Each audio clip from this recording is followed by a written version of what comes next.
I left my house early in the morning because I was going on my first solo trip to Switzerland for 3 days. I was excited, but also a little nervous because I had never traveled alone before. My mother hugged me and said, "Take care of yourself and call me when you reach the airport." Before leaving for the airport, my mother held my hand and gave me one last warning. She said, "Enjoy your trip, talk to people politely, don't trust strangers too quickly, and never share too much personal information with anyone." I smiled and nodded, trying to look confident, but deep inside, I knew her words were important. I smiled and replied, "Don't worry, Mom.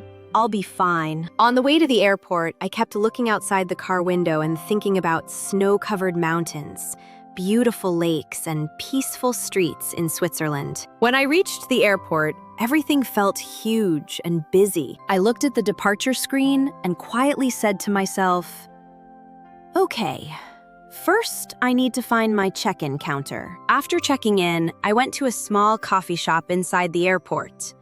The lady at the counter smiled and asked, "What would you like to order?" I was nervous, but I tried to speak confidently. "Can I get a cappuccino and a sandwich, please?"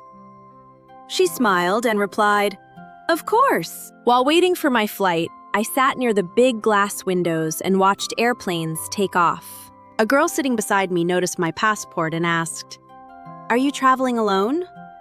I smiled and said, "Yes, it's my first solo trip."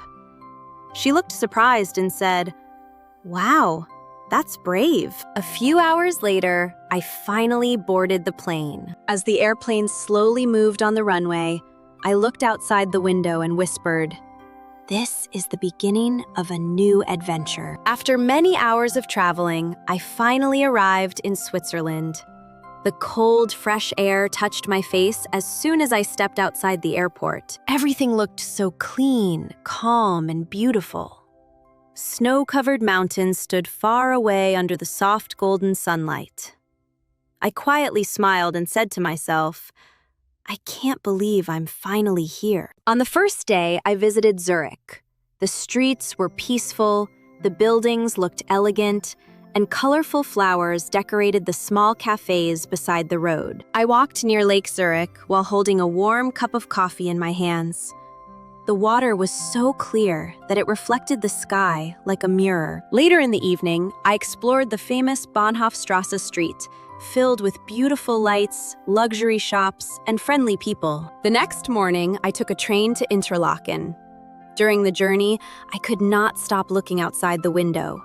Green valleys, waterfalls, wooden houses, and giant snowy mountains made everything feel like a dream. When I reached Interlaken, I visited Lake Brienz and Lake Thun. The blue water looked magical. I even tried paragliding for the first time.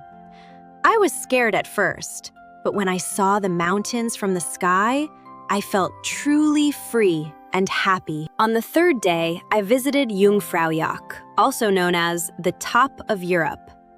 The train slowly moved through snowy mountains and beautiful tunnels. Everywhere I looked, there was white snow and clouds floating around the peaks. It felt peaceful and unreal at the same time.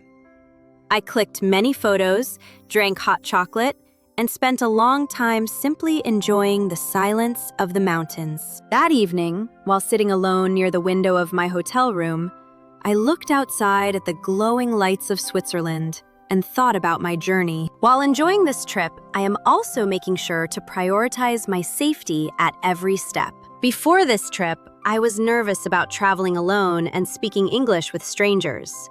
But now, I felt more confident, independent, and proud of myself.